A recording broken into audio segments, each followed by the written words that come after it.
Have you thanked Plankton recently? You haven't, have you? No one ever does.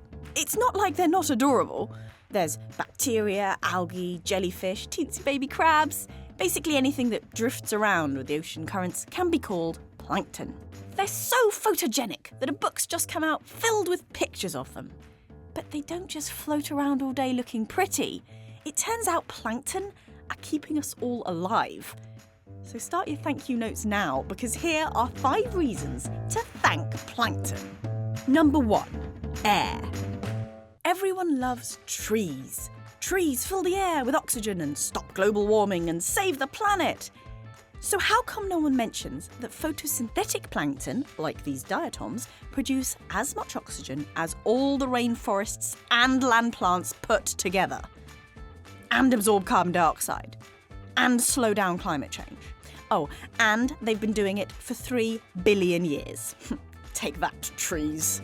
Thanks, plankton. Number 2, fuel. Here's another thing trees get all the credit for: fuel. You can chop them down as firewood or dig their remains up as coal. But the world's biggest energy source is oil. And can you guess what most of that precious oil is made from?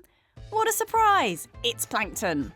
Single-celled creatures like diatoms and dinoflagellates die and sink to the sea floor, where they're crushed and transformed over millions of years into oil and natural gas. Sure, dead trees contribute some of it, but the plankton had a 3 billion year head start, making them the world's largest supplier of fossil fuels. So much for saving the planet. Thanks, plankton. Number 3, rocks. When we're not burning plankton's remains for fuel, we're building houses from them. From St. Paul's Cathedral to the Great Pyramids, some of our favourite chunks of rock were once at the bottom of the sea. Hard shells, like on these foraminifera, fall to the ocean floor and end up cemented into sedimentary rocks. Chalk is basically entirely plankton. So what have we learnt? That's right, plankton rocks. Thanks, plankton.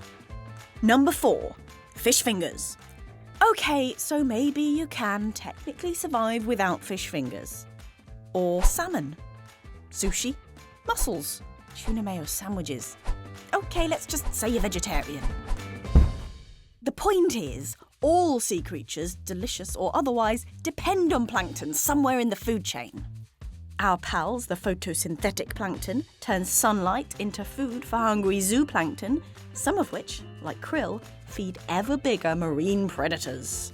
So if you liked Finding Nemo, don't thank Disney, don't thank Pixar, thank plankton. Thanks, plankton!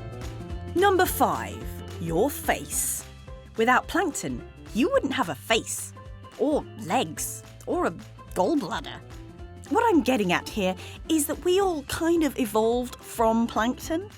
Back when life was just single cells floating in the ocean, planktonic organisms invented photosynthesis. They invented eating each other. They eventually invented the wonder that is multicellular life, and which would eventually lead to us.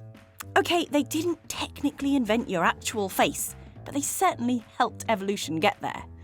Planks, Plankton. Time for a conclusion. Plankton gives you air to breathe, keeps you warm at night, fuels your car, puts food on the table, led to the evolution of your entire species, and doesn't even ask for a favour in return.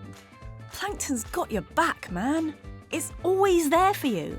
So take a minute, right now, to appreciate what you've got and say, thanks, plankton.